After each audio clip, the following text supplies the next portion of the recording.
Hello friends, मैं Jatin Kumar. Welcome to English Demand. आज का वीडियो होने वाला है हमारा फिगर ऑफ स्पीच पर, जिसको हम हिंदी में अलंकार भी बोलते हैं। Let start. पर वीडियो स्टार्ट करने से पहले मैं आपको ये बताना चाहता हूँ कि इस वीडियो में मैं आपको 7 टाइप्स के फिगर ऑफ स्पीच पढ़ाऊंगा। कौन कौन से? Number 1 simile, number 2 metaphor, number 3 personification, number 4 apostrophe, number 5 hyperbole, number 6 oxymoron and number 7 हमारा ओनोमेटोपोइया।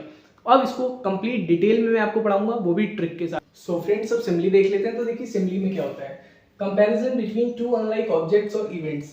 कहीं पर भी दो अनलाइक ऑब्जेक्ट्स और इवेंट्स के बीच में क्या होता है? कंपैरिजन होता है। अब चलिए, आपको अगर इससे समझ में आया तो ठीक, अगर नहीं आया तो भी कोई दिक्कत की बात नहीं है, क्योंकि हमारे पास तो ट्रिक भी है। जहां पर भी लाइक, किसी भी सेंटेंस में जहां पर भी like, such as, just as और एज के बीच में कोई भी वर्ड हो, सो और एज के बीच में कोई भी वर्ड हो, देखते ही समझ जाइए हमारा कौन सा फिगर ऑफ स्पीच है। Simile. For example, my love is like a red rose. My love is like a red rose. अब यहाँ पे जो है हमारा लाइक है, ये हमारा क्या है? Figure of speech. कौन सा? सिम्बली, क्योंकि यहाँ पे क्या आ रहा है? लाइक। नेक्स्ट एग्जांपल देखते हैं। I am so thirsty that my थॉट is as dry as a bone.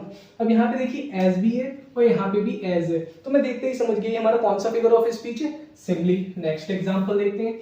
I wandered lonely as a cloud. अब यहाँ पे एज है, तो मैं एज देखते ही समझ गई हमारा कौन सा फिगर ऑफ स्पीच है? Simile. Next example. Childhood is like a swiftly passing dream. अब देखिए यहाँ पे क्या लिखा है? लाइक। लाइक देखते ही मैं समझ गया ये क्या है, कौन सा फिगर ऑफ स्पीच है? सिम्बली। नेक्स्ट एग्जांपल देखते हैं। लिव लाइक अ हर्मिट। लिव लाइक अ हर्मिट। अब यहाँ पे लाइक लिखा हुआ है, तो ये कौन सा फिगर ऑफ स्पीच हुआ? सिम्बली। अब तो आप भी सीख गए होंगे। नेक्स्ट एग्जांपल देखते हैं। My love for you is as deep as the ocean. तो यहाँ पे देखिए, यहाँ पे एज और यहाँ पे एज लिखा हुआ है, तो एज देखते ही मैं समझ गई हमारा कौन सा फिगर ऑफ स्पीच है? सिम्बली। तो मुझे उम्मीद है कि आपको सिम्बली की डेफिनेशन, ट्रिक एंड एग्जांपल सभी अच्छे से समझ में आ गए होंगे। तो चलिए हम मेटाफोर भी देख लेते हैं। तो देखिए मेटाफोर क्या होता है। A metaphor is an implied simile. अब ये क्या होता है? ये आपको समझ में आया? ये भी एक सिम्बली की तरह होता है, लेकिन थोड़ा सा डिफरेंट होता है। इसको समझने की जरूरत नहीं है, क्योंकि आप ट्रिक से करिए। सबसे इजी तरीका है, जहां पर भी is, am, are, was, were, has, have या कोई भी वर्ब हो, जहां पे भी आपको वर्ब दिखे, बस समझ जाइए ये हमारा क्या है? Metaphor. For example, life is but a walking shadow. अब देखिए यहाँ पे इज लिखा हुआ है, तो मैं देखते ही समझ गई हमारा कौन सा फिगर ऑफ स्पीच है? Metaphor. Next example. I see a lily on thy brows. I see a lilies on a brows. तो इसमें हमारा वर्ब कौन सा है? सी। तो यहाँ पे सी देख के मैं क्या समझ गई हमारा कौन सा फिगर ऑफ स्पीच है? मेटाफोर। नेक्स्ट एग्जांपल देखते हैं। He that loves a rosy cheek or coral lip admires। अब देखिए he that loves, अब यहाँ पे हमारा loves जो है ये क्या है? ये हमारा वर्ब है यहाँ पे। तो ये वर्ब देख के ही मैं समझ गई हमारा कौन सा फिगर ऑफ स्पीच है? Metaphor. Next example. I am drowning in a sea of grief। अब देखिए, अब यहाँ पे मैं एम देख के ही समझ गई हमारा एम क्या है? यहाँ पे एक वर्ब है, और वर्ब में क्या होता है? हमारा कौन सा फिगर ऑफ स्पीच होता है? मेटाफोर। नेक्स्ट एग्जांपल देखते हैं। The camel is the ship of the desert. The camel is the ship of the desert. अब देखिए यहाँ पे इज लिखा हुआ है, तो ये इज देख के मैं क्या समझ गया कौन सा फिगर ऑफ स्पीच है? मेटाफोर। नेक्स्ट एग्जांपल देखते हैं। Childhood is a swiftly passing dream. अब आपने एक चीज नोटिस करी होगी, ये एग्जांपल इसमें भी है और ये एग्जांपल हमारा इसमें भी है। अब आप ये कहेंगे ये सिम्बली है या मेटाफोर है? तो ये एग्जांपल दोनों ही है, मेटाफोर भी है एंड सिम्बली भी है। ये डिपेंड करता है कि क्वेश्चन किस तरीके का आया है, सिम्बली पूछा है आपसे या मेटाफोर पूछा है। अब देखिए सिम्बली में क्या था? Childhood is like a swiftly passing dream. अगर ये आपसे सिम्बली के बारे में पूछता है तो आप किस पे अंडरलाइन करेंगे, या कोई भी अगर आपके पास ऑप्शन आते हैं, 4 ऑप्शन आते हैं, तो किस में से टिक करेंगे? लाइक पे टिक करेंगे। और मेटाफोर में क्या होगा? Childhood is a swiftly passing dream. अब देखिए यहाँ पे इज लिखा हुआ है, अगर ये आपसे मेटाफोर पूछेगा और आपको 4 ऑप्शन दिए हुए हैं तो आप इस पे टिक करेंगे। मुझे उम्मीद है कि आपको सिम्बली और मेटाफोर के बीच में अंतर समझ में आ गया होगा। एक बार जल्दी से आप इसका स्क्रीनशॉट लीजिए, उसके बाद हम लोग आगे बढ़ते हैं। फ्रेंड्स, अब नंबर 3 देख लेते हैं। नंबर 3 पे मैंने लिया है एपिस्ट्रॉफी। अब एपिस्ट्रॉफी का यूज कहाँ होता है? An apostrophe we address a dead person or some lifeless thing or an abstract idea as a living person। इतनी लंबी डेफिनेशन याद करने की क्या जरूरत है? कोई जरूरत नहीं है, ट्रिक से समझते हैं। देखिए ट्रिक क्या है? Exclamatory mark. ये मार्क आपको मालूम हुआ कैसा होता है? 1 बना के छोटा सा डॉट होता है, ठीक है। अब आपको क्या करना है, जहां पर भी ये दिखे समझ जाइए आप कौन सा है ये फिगर ऑफ स्पीच। ये है हमारा एपिस्ट्रॉफी। कैसे? फॉर एग्जाम्पल, ओ कोको, ये देखिए एक्सक्लेमेशन मार्क है। शैल आई कॉल दी बर्ड? ठीक है, तो ये देख के मैं समझ गया, क्या देख के, ये देख के मैं समझ गया हमारा कौन सा है, एपिस्ट्रॉफी। सेकंड देखते हैं, ओ सॉलिट्यूड, देखिए एक्सक्लेमेटरी मार्क यहाँ पे भी है, where are the charms. Next example देखते हैं, ओ ग्रेव, ये देखिए exclamation mark, where is thy victory. O that, देखिए यहाँ पे भी एक्सक्लेमेशन मार्क, मतलब जहां पे भी एक्सक्लेमेशन मार्क हो समझ जाइए क्या है आपका, एपिस्ट्रॉफी। कौन सी फिगर ऑफ स्पीच है, एपिस्ट्रॉफी, ये याद रखिए। फ्रेलिटी, ये देखिए exclamation mark, the name is woman, O Julius Caesar, so mighty yet, so mighty yet. तो देखिए यहाँ पे भी क्या है हमारा एक्सक्लेमेशन मार्क। तो ये एक्सक्लेमेशन मार्क से ही आपको आइडिया हो जाना चाहिए कि हमारा कौन सा फिगर ऑफ स्पीच है, ये हमारा एपिस्ट्रॉफी। तो अब बढ़ते हैं हमारा पर्सोनिफिकेशन की तरफ। अब देखिए पर्सोनिफिकेशन में क्या होता है, lifeless object and abstract ideas are thought of as living being. Definition तो समझ में आई नहीं, ठीक है। अब ट्रिक देखिए, जहां पे भी कोई थॉट हो, कैसा थॉट हो, डेफिनेशन से समझिए, lifeless object and abstract ideas are thought of as living being. कोई भी ऐसा थॉट जो लाइफलेस हो पर उसमें ह्यूमन से रिलेटेड कोई ना कोई थॉट दिया जाता हो जो लिविंग बीइंग से रिलेटेड है। For example, anxiety is sitting on her face. अब ये एंजाइटी है, ये एंजाइटी क्या है, क्या ये लिविंग बीइंग है, नहीं, ये हमारी लाइफलेस थिंग है, ठीक है। तो ये जिस तरीके की anxiety is sitting on her face, अब फेस तो ये एक लिविंग बीइंग की बात हो रही है, मतलब अब यहाँ पे ये जो एंजाइटी है वो हमारा क्या है, ये एक लाइफलेस थिंग है। तो ये एंजाइटी से आप समझ जाइए कि anxiety is sitting on her face, ये हमारा क्या है, एक थॉट है। नेक्स्ट एग्जांपल देखते हैं, experience is the best teacher. अब टीचर तो समझ में आ गया, ये क्या है हमारा एक्सपीरियंस है। क्या ये एक्सपीरियंस लाइफलेस है, हाँ जी है, लाइफलेस है। तो ये experience is the best teacher. तो देखिए इस तरीके के जो थॉट्स होते हैं वही हमारे पर्सोनिफिकेशन होते हैं। अब देखिए next example, love is blind. अब जो ये लव है ये कैसा है, ब्लाइंड है। कैसा है ये, ब्लाइंड है, ब्लाइंड। अब ब्लाइंड क्या है, लाइफलेस है, जी हाँ है। नेक्स्ट एग्जांपल देखते हैं, opportunities knocks at the door but once.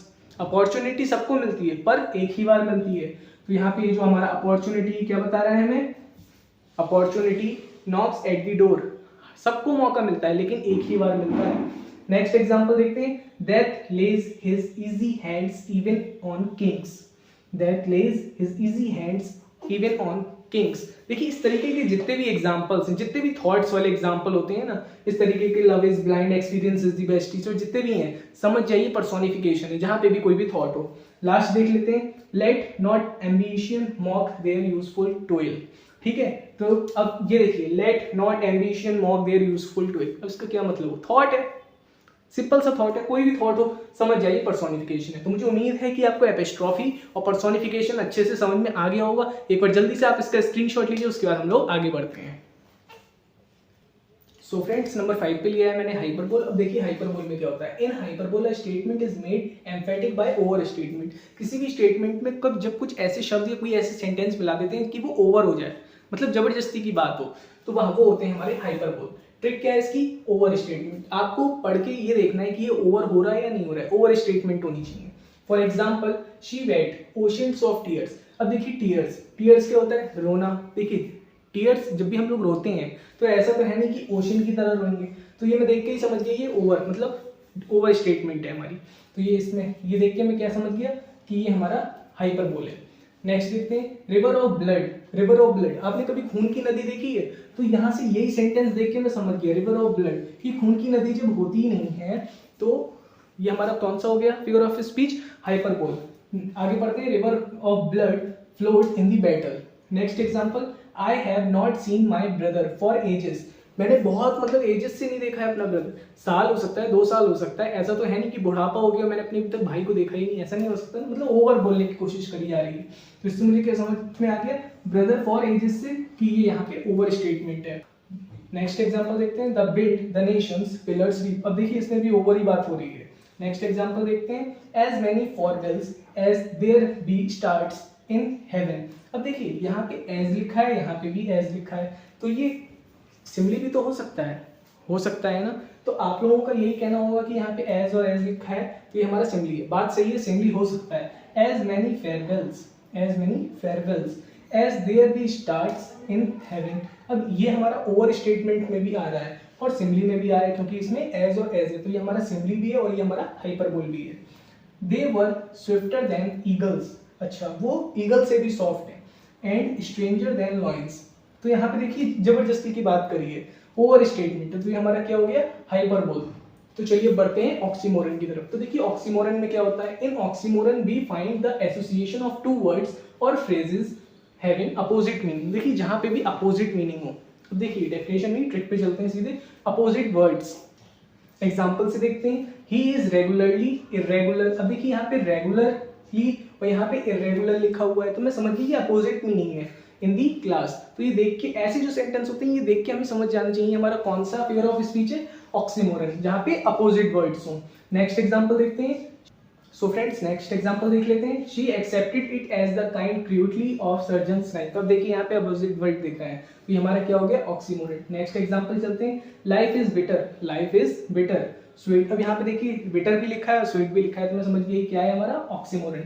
Next example देखते हैं, why are you regularly, why are you regularly irregularly in the class. देखिए यहाँ पे रेगुलरली हो गया, यहाँ पे इरेगुलरली हो गया, दोनों अपोजिट मीनिंग है, तो ये हमारा क्या हो गया, oxymoron. Next example, her mother to open this occasion felt a pleasing distress. देखिए हर मदर टू, ये एक बात हो गई, upon this occasion felt a pleasant distress, ये एक बात हो गई, दोनों के अपोजिट मीनिंग निकल रहे हैं, तो ये हमारा क्या हो गया, ऑक्सीमोरन। तो मुझे उम्मीद है कि आपको हाइपरबोल और ऑक्सीमोरन के बारे में अच्छे से पता चल गया होगा। इसके सारे एग्जांपल्स भी क्लियर हो गए होंगे और ट्रिक भी दोनों की आपको अच्छे से समझ में आ गई हो। अगर अच्छे से समझ में आ गई हो तो जल्दी से एक बार आप इसका स्क्रीनशॉट लीजिए, उसके बाद हम लोग आगे बढ़ते हैं। सो फ्रेंड्स अब लास्ट देख लेते हैं, नंबर 7 हमारा ओनोमेटोपोइया। क्या पढ़ा जाता है इसे, ओनोमेटोपोइया। An onomatopoeia consists in using a word similar to a sound। देखिए इसमें कोई भी साउंड आता है, किसी भी तरीके का साउंड आता है। अब इसको आप छोड़ दिए, हम लोग ट्रिक पे चलते हैं। देखिए ट्रिक क्या है, जहाँ पे कोई भी साउंड आए, ट्यून आए, एयर आए, buzz, splash, boom, doves, clanging, hissing, murmuring, या कहीं पे भी आईएनजी लगा हुआ हो और उसमें आपको कोई साउंड लग रहा हो कि किसने साउंड करा, किसी ने भी साउंड करा। For example, I hear the water lapping, water ने क्या करा, लैपिंग, तो मैं लैपिंग से समझ गया। अब यहाँ पे देखिए लैपिंग से भी मैं समझ गया कि ये क्या है, हमारा एक साउंड है, और ये क्या है, आई हेयर्ड। अब देखिए इसमें भी हेयर्ड आ रहा है, तो ये इससे मैं क्या समझ गया कौन सा हमारा फिगर ऑफ स्पीच है, ओनोमेटोपोइया। नेक्स्ट एग्जांपल देखते हैं, आई हेयर। अब देखिए यहाँ पे हेयर लिखा हुआ है, क्या लिखा है, हेयर। द हमिंग, अब यहाँ पे क्या आ रहा है, हमिंग, तो ये देख के मैं क्या समझ गया ये हमारा कौन सा फिगर ऑफ स्पीच है, ओनोमेटोपोइया। थर्ड एग्जांपल देखते हैं, द क्लैंगिंग पॉट्स। अब यहाँ पे देखिए द क्लैंगिंग आ रहा है, pots and pans अवोक the baby. अब यहाँ पे जो ये क्लैंगिंग है हमारा क्या है, एक साउंड है। नेक्स्ट एग्जांपल देखते हैं, the snake are hissing. Snake क्या कर रहा है, कौन सा साउंड निकाल रहा है, हीजिंग। एंड बीव्स आर बुजिंग, बीव्स क्या कर रही है, कौन सा साउंड निकालनी है, बुजिंग। और ये देखिए यहाँ पे हाइजिंग, बुजिंग, ये सब मैंने आपको ट्रिक में पहले बताया। तो इस तरीके के जो हमारे टोन होते हैं वो हमारे क्या होते हैं, ओनोमेटोपोइया। कौन सा फिगर ऑफ स्पीच आता है साउंड में, ओनोमेटोपोइया।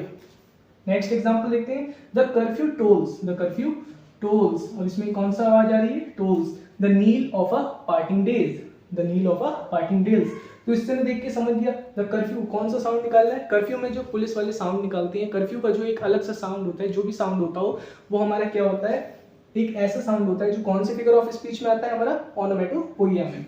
नेक्स्ट एग्जांपल देखते हैं, स्कॉट्स क्लैंग्ड एंड गन्स बूम्ड। अब स्कॉट्स जो होते हैं कैसी आवाज निकालते हैं, क्लैंग्ड, कैसा साउंड आता है, क्लैंग्ड। एंड गन्स की आवाज कैसी आती है, बूम्ड। सो फ्रेंड्स मुझे उम्मीद है कि आपको वीडियो अच्छे से समझ में आया होगा, और अगर आपको वीडियो अच्छी लगी तो वीडियो को लाइक करिए, चैनल पे नए हो तो चैनल को सब्सक्राइब करिए एंड अपने फ्रेंड के साथ शेयर भी करिए। Thanks for watching.